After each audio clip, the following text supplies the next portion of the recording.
Welcome to Recogs, the show where we learn how the world's best business operators build consumer brands from sourcing to selling, brought to you by Manufactured. Manufactured is an online platform that helps brands manufacture, finance, and distribute inventory across 20 industries in 25 countries. If you're interested in learning more, check out manufactured.com. And if you're enjoying this podcast, please hit that subscribe button, whether it's on YouTube, Spotify, or Apple Podcasts, wherever you're listening, please hit that subscribe button if you're enjoying it. So we're now at 1 year old. Recogs is 1 year old. This is pretty awesome. And it's gone by super quickly. Really ecstatic that we're here. I can't believe that we're here. And for the entire month of April, we're going to be celebrating our 1 year anniversary.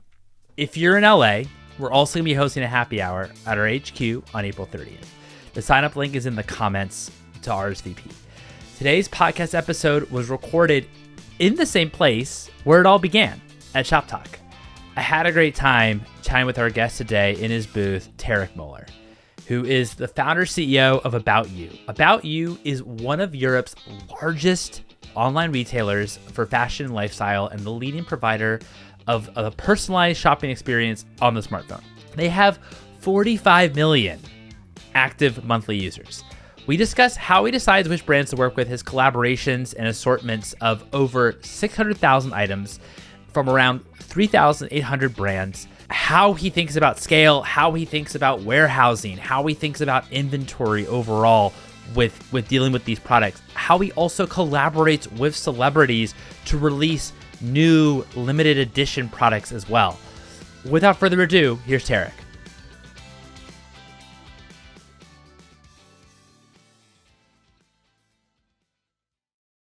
Tarek, thanks so much for joining me. How's your show going? Very good. Shop Talk is amazing. It's my first time, and for scale, great success so far. That's awesome. Where'd you come from? Germany. Very cool. That's awesome. And you've been here the whole show? I arrived on Friday already, so I had 2 days before Shop Talk, and then since Sunday, Shop Talk, and we had a lot of conversations with potential software clients. There's great demand here. I've really underestimated the demand here. We're mainly talking to clients that are using Salesforce, Demandware, SAP Hybris, looking to re-platform to scale. So, great success. That's awesome. That's great. Well, I want to start first talking about like your first business that you started, I believe, of the two you run, About You. Yeah. What led you to founding About You, and also give us a little bit of context about how it all kind of like came together, and also what About You does. Yeah, cool. Happy to do that. So I'm 35 years old. I started my first business when I was 13, quite young. Did some online marketing stuff, Google optimization, and then started my first online shop when I was 16. This is already 20 years ago. And I've built a lot of niche online shops. This was like the pre-Amazon time, and sold all kind of stuff over the internet, and mainly got my traffic through Google. And then sold that company. That was running several niche online shops, and then 10 years ago founded About You, which is an online fashion store. We're active in Europe in 28 countries. We are doing 5 billion in GMV. So it's quite sizable. We are the second largest online fashion store in Europe, and by far, the fastest growing. Based in Germany, and IPO'd the company 2 years ago. Yeah. Wow. So what was the insight in terms of actually starting the About You? And also, did you come from like a fashion background? It seems like you came from like a software background. Yeah. I don't come from a fashion background, so I would still say I'm not a fashion person. I mean, obviously I know a lot about fashion now, but like I would consider myself as an eCommerce person. So eCommerce is my hobby. So what was the insight? The insight basically was that all online shops look the same and are pretty boring. Everything looked a bit like Amazon, which is, for me, Amazon is a digitized warehouse, but it's not fun, it's more of a necessity. If you need something, it's just convenient to order that on Amazon. But go to the high street or to shopping malls. People really enjoy taking a shopping stroll, and what you would find out is if you ask someone entering a shopping mall or entering a fashion store, like, what do you need? They often can't even express a specific need. They will tell you something like, I'm looking for a new outfit for a wedding that I'm attending in 3 weeks, or I want to freshen up my wardrobe, but they can't even say whether they're looking for a dress or for a pair of jeans or for a new pair of high heels or whatever. So they just want to take a shopping stroll, and this kind of customer behavior was not digitized so far. So we made it our mission to digitize the offline shopping stroll, by doing three things different to kind of, let's say, the Amazon model. One, very strong focus on personalization. That's also in our name. So when I log in, the logo changes from About You to About Tarek. and with every click we optimize and personalize the next click and make it really a very personalized experience. Secondly, smartphone. So already 10 years ago, for us, the smartphone app was the number one device. I mean, that is a no-brainer nowadays, I would say. But it wasn't obvious back then. It was not obvious back then. Back then, smartphone penetration in e-commerce was around 5%, and we already made a strong smartphone bet.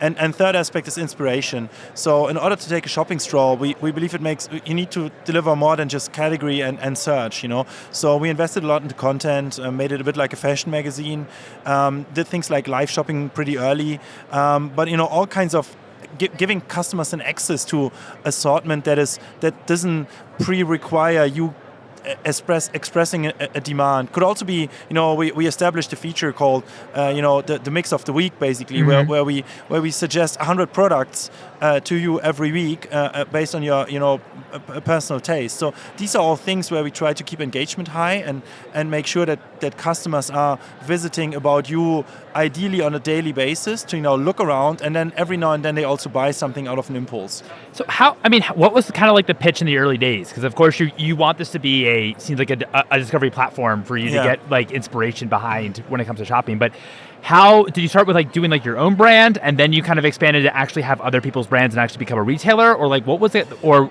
no, it was the other way around. What was that kind of strategy? Okay. We started as a multi-brand retailer, so so today 95% of goods we sold are bought in our third-party brands, are not own produced, and 5% are own produced. But we started as 100% multi-brand, so it was fairly easy. We went to the likes of Tommy Hilfiger, Nike, Levi's, all these big brands, and bought them in wholesale and started to, sell them.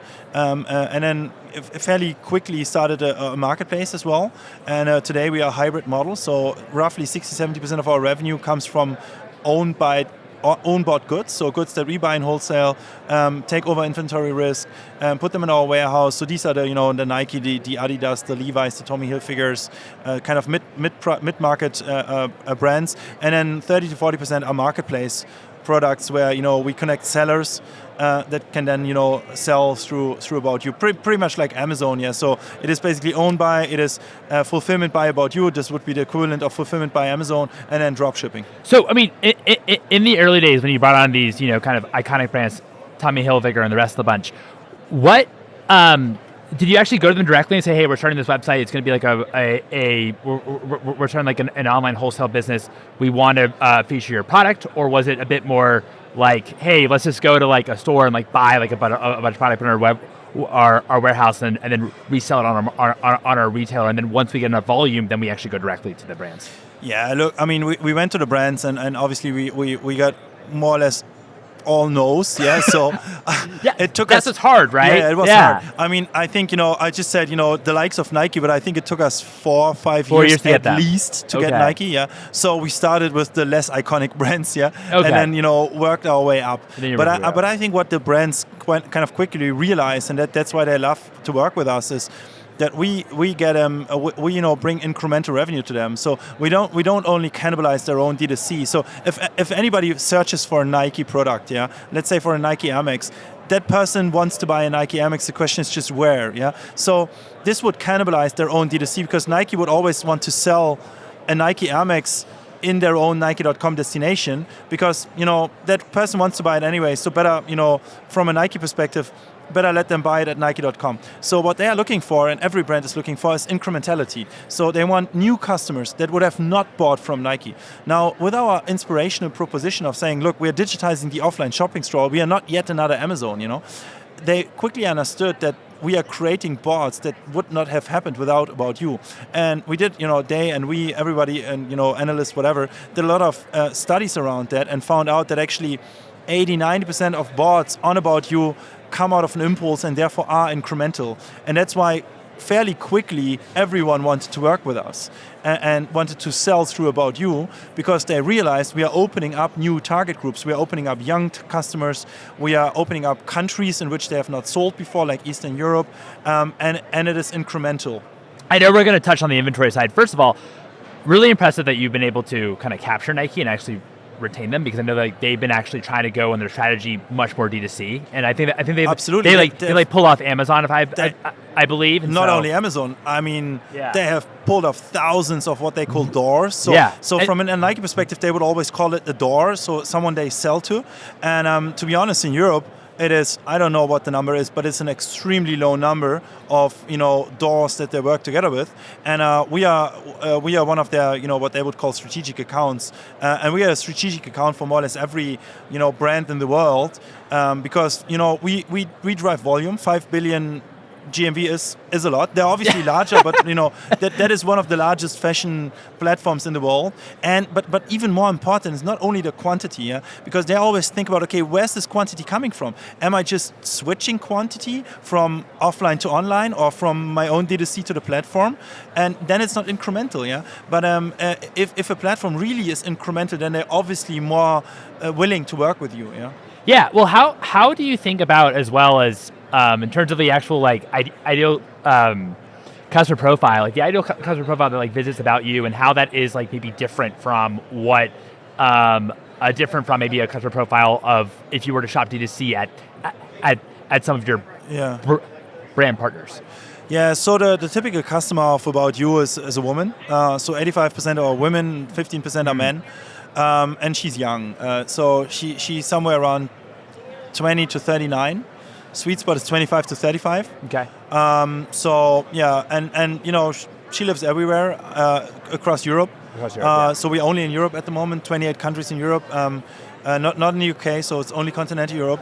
And she would visit us whenever she has time. So typical behavior is she would scroll through her TikTok feed, through her Instagram feed, and then afterwards she would visit About You and look on whatever content. It's a bit like in former times you maybe would have opened a print magazine, a fashion print magazine, and nowadays you open an About You. Wow, that's and on the D2C side, so who visits a D2C? Let's say who visits a Nike.com? Someone that wants a Nike product. Right. But the thing is, how often do you really want something? Like the strange thing about fashion is, the larger extent of money spent on fashion is not spent out of a demand, but out of an impulse. Now, I'll give you another example. Let's take televisions. How often did you buy a television out of an impulse? Never. You need a television, that's why you buy a television. Right. So you buy televisions, yeah, it's a utility. So you buy this out of a demand. Yeah, so you would never, go across an electronics store and then you see a television in the window, you say, wow, what a nice television, I'm going to buy that and put it next to my other 5 televisions, That doesn't happen. But it happens in fashion. In fashion, people, the majority of money spent is spent without a demand and even without a necessity. People buy stuff that actually they don't need, because you already have a pair of trousers. Theoretically, you don't need a new one, but they want it, And this kind of behavior has not been digitized so far, and it's a different kind of experience than on a D2C, because you would never visit a D2C of a brand to stroll around. There's always a demand pre-required to visit the D2C. How then do you think, though, because I imagine too in fashion, just like anything when it comes to retail, it's also about trust. You want to make sure that it's quality products, and of course if you're dealing with like the Tommy Hilfigers of the world, the Nikes of the world, you obviously have trust there, you've real brand equity there. But what's your vetting process maybe for outside of those brands, in terms of brands that actually maybe want to sell on About You, and you're like, okay, is this like a great brand for us to be on that makes quality products and like interesting products that actually make sense? Yeah, the barriers to sell through About You are fairly low in the beginning. Okay. So you can list. You have to run through a couple of tests, compliance and whatever code of conduct things. So you have to fulfill a certain requirements. We are publicly listed, so obviously a lot of things come into play. But these are more formal things. But then we don't. First of all, we don't judge. So. We don't say this doesn't look good or this is not cool or whatever, because tastes are too different to really be judgmental. So what we do is, you can list everything that fulfills our requirements, but then we will find out whether that is relevant quite fast. But this is done through algorithms. So we will try to understand what are you actually selling, and then we will try to find the right audience. And if there's no match, because there's no audience, then you would just not get any sales, and then you will churn you will churn naturally. And since the typical start is, if you're a brand that we don't know, we would never buy you in wholesale, because we don't want to take stock risk on things that we can't judge on, can't evaluate on kind of whether that makes sense. So if you're a less known brand, you would always start through 3P, list products in our marketplace, and then if things work and you want to add 1P, that's possible. Yeah, that makes a ton of sense. So you start as 3P, and then if it actually is selling, is actually working, then you might approach them and be like, hey, let's do 1P, and then and then let's actually hold inventory. Yeah, I mean, if it's not a brand that we are sure that it will work. Of course, every now and then there comes a US brand, for example, that's already well known in the US, well established. So we know, okay, this will work. And if that brand then tells us, okay, I am not capable of doing 3P, then we can also buy them and own buy. But if it's a brand that we don't know and that is not, clearly successful somewhere else, we want to lower our risk by, selling them through 3P first. How do you think? I mean, okay, this is a loaded question. Probably won't be able to answer this fully on this podcast. But how do you think about product assortment and also inventory in terms of which products you actually want to make sure you carry a ton of inventory that are already moving versus ones that maybe you actually are less or maybe more testing? How does that actually process work in terms of what actual assortment from the inventory perspective? So as soon as we know a product, in a sense of we have data about the product, we are able to predict the demand. Okay. And whether we then do it on own buy or through 3P really depends on who's better in merchandising. We want to make sure we always have availability of products that sell well. So if we figure, for example, and what type of products really sell well, for example? We have 600,000 different products. So there's as always, an 80-20 rule. 20% of products do 80% of the revenue, and these 20% of products you want to make sure you have them available. Yeah. So there's obviously seasonality plays a role in fashion. So you want to have winter jackets in winter and not in summer. So you also need to make sure that end of season you are sold out, but you want to make sure that you're not sold out before end of season. Yeah. So being sold out on winter jackets in October is not good.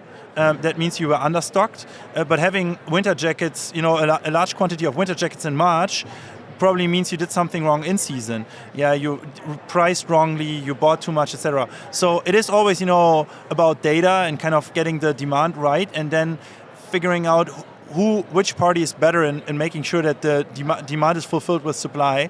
Is it us through a wholesale own buy, or is it the brands through 3P? And often it's a combination. So what we often see is we are working together with brands. We buy them in own buy and wholesale, but additionally they are connected to our marketplace to do size backup, size fulfilling, and then they put extra stock in our warehouse, plus they are connected through dropshipping. So at the end of the day, and often we're having 3 supply models with 1 supplier. Yeah. So if you run out of inventory, then you can drop ship it still to make sure you actually are never sold out. So the process is, let's take whatever brand, our buyers go there, they buy let's say the brand is selling 1,000 different products, yeah. And then let's say our buyers decide they only want to buy 700 out of these 1,000, and then times quantity. So maybe the brand says, okay, out of the 300 products that the About You buyer didn't buy, I really believe 100. I have great confidence that these will sell well, and then they put these products in our warehouse. They use fulfillment by About You. That's equivalent to FBA, fulfillment by Amazon, right. Where they hold inventory risk, but it's stocked in our warehouse. And then the extra 200 products that are not bought in wholesale and not stocked by the brand through, fulfillment by About You, they are then connected through dropshipping. So this way we make sure we have everything from that brand, but in different supply models. That's really, really clever. So theoretically, you never actually sell out other products. Worst come to worst, they'll be buying that product directly from the brand themselves. Absolutely, yeah. So the case then is, so we list everything, but on the 700 products that we have bought in wholesale, the chances of selling out are quite high. But as the brand is connected through dropshipping, their dropshipping product would do size backfilling. So because it could be that, let's say, we bought a pair of trousers or let's say we bought a t-shirt, in 5 sizes. It could be that one size is sold out in our own wholesale, but then the dropshipping product will, backfill the size, because we always want to make sure we have, availability. No, that makes a ton of sense. I think that was also really unique about your model, is you partner with celebrities and do these limited drops. Can you explain how that kind of happened and kind of evolved? Because I know that you partnered with quite a few, like Katy Perry and Millie Bobby Brown. How how does that part of your business, how did that kind of come about in like that part of your business? So we run a lot of celebrity corporations. I would say, from a US perspective, the most well-known probably would be Kendall Jenner, Katy Perry, Bella Hadid, Millie Bobby Brown, Emma Roberts, Dennis Schroeder, and many more. It started 10 years ago. In the very beginning, we did a lot of influencer marketing when the term didn't even exist. And then we first it was just marketing. Then we produced content with them, and then it really took off. And then it went as far as producing products together with them that are then exclusively being sold on About You. Wow. Okay. And in terms of like the first runs, when you're like doing collaborations with the artists or talent just in general. How does it actually work in terms of how much actually inventory to produce, to stock, and to hold? Yeah, I mean, there are typically we try to predict the demand for specific products, and but obviously there's also minimum quantities that you have to produce. So it is always at the end of the day it's a bet that you take, and it's a combination of gut feeling from the respective buyer and some data. And in terms of like the actual buyer, since it's a collaboration between About You and the artist, is that is it like 50-50 in terms of how does it actually work, like the actual structures of it when it comes to, are you using one of your manufacturers, are you using one of their manufacturers, like how does it actually work? So with the celebrity corporations, it is us taking care of the whole process, and then the celebrity getting a cut on the revenue. Okay. So we do the work, we take the inventory risk, but the celebrities actually, the celebrity is actually design, involved. Yeah, they are involved in design, and choosing the right products, etc. So we become their personal tailor in a sense. But at the end of the day, we take inventory risk, and they get a cut. Yeah, which is fine because at the end of the day, it's also a variable cost then. So it's better than paying them a fixed fee and having no incentive for them to really sell. So this way they are incentivized to make a lot of revenue because from every euro they are profiting. And how do you go about like financing the inventory? Is it usually, I mean, obviously you're a publicly traded company, like has it been, did you raise capital? Did you did you mostly use equity? Did you use debt, or did you use cash? Like what did you use? So we did 3 large financing rounds. So the first financing round was myself and my co-founders, as well as one strategic investor from Germany. Then this was 2014. So it started out with equity. Okay. With equity, yes, equity. Yeah. But yeah, because no bank would would loan you money on as a startup. If you're saying like, look, like we're gonna sell fashion online, everyone would say like, okay, come back when you're successful. Like this was the answer throughout everybody. Yeah, we went to Nike. They said, okay, come back when you're successful. We went to logistics partner. They said, come back when you're successful. So you have a lot of chicken egg problems to solve. Once you are successful, everyone wants to work with you. But in the beginning, it was tough. But 2014 we did equity round, 2018 we did another equity round, and then 2021 we took the company public with another equity round. So we had 3 large equity rounds, and we are debt free. So we financed mostly with equity, and then obviously a part of the inventory is debt financed. Yeah. How did you think about like profitability throughout like the entire run with About You? Because right now in this current market, everyone's talking about get profitable. Don't kind of optimize for growth and profitability. But I know that this is like very kind of like deep into you in terms of getting profitable and stuff like that. So how did you think about like that side of it when it came to growth? So in terms of profitability, we tend to think in cohorts, customer acquisition, and or countries. So we say, okay, how long is it okay to take for a customer to become break even? Because in terms of marketing acquisition, a customer is always loss making on its first order. In other words, we are acquiring a customer on average for roughly 30 euro, and we're doing roughly 10 euro margin per order. Roughly. Okay. So that means we need 3 transactions from a customer to break even, And in the beginning, when launching a country, it's always, you acquire a lot of customers, so you have to pre-finance a lot of the customers. But for us, it's always important to make sure that we are profitable after 3 to 5 years max per country launched. And we are active in 28 countries, so, the profitability of the group is really a result, basically, of the maturity state of the respective countries launched. Yeah, Germany, as an example, was our first country. Germany is now 10 years old. Germany was break even after 5 years, and today the German-speaking area is delivering roughly 5 to 10% EBIT margin, which is on the NMV, on the net merchandise volume. So that is, I would say, good. But yeah, again, it takes 3 to 5 years to become break even in a country.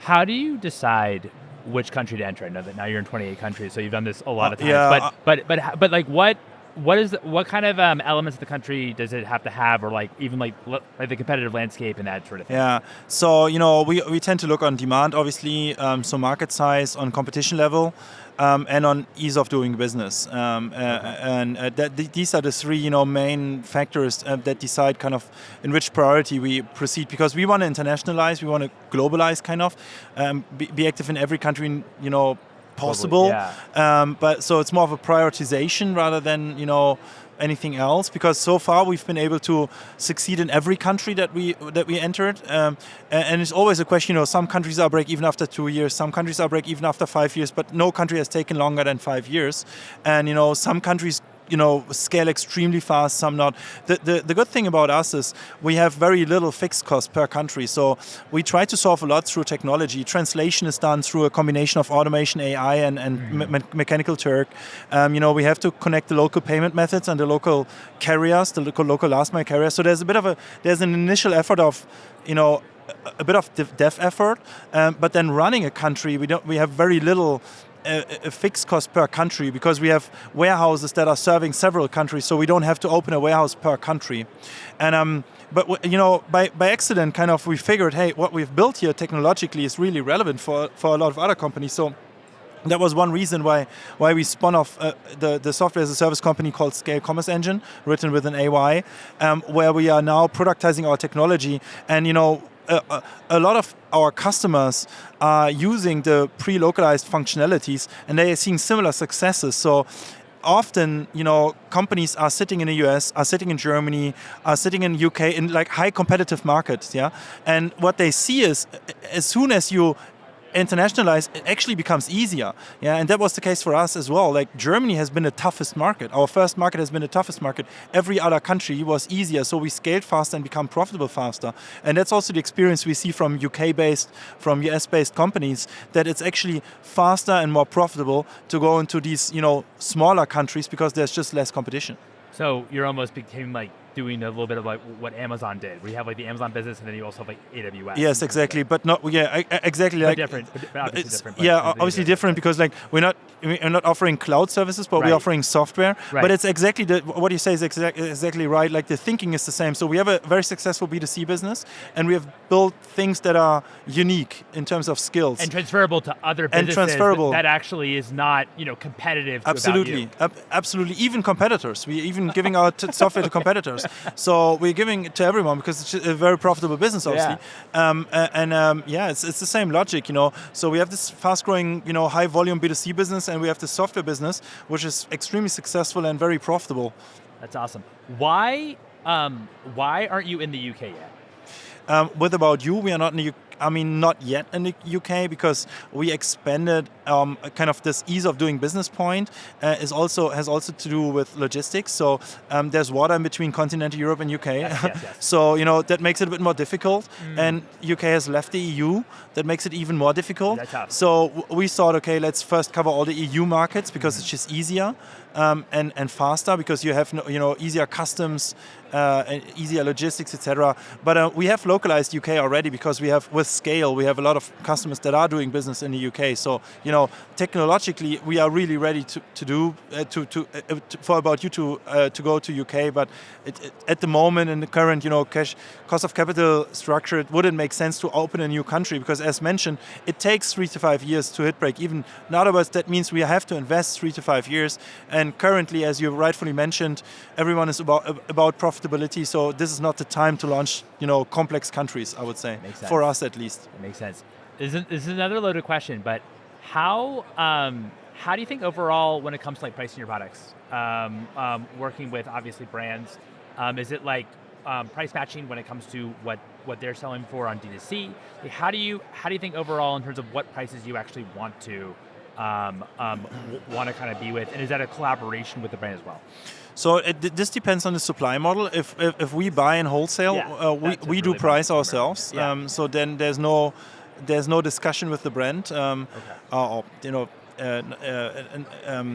so they set the RRP, obviously a recommended retail price, but we can then differ from that.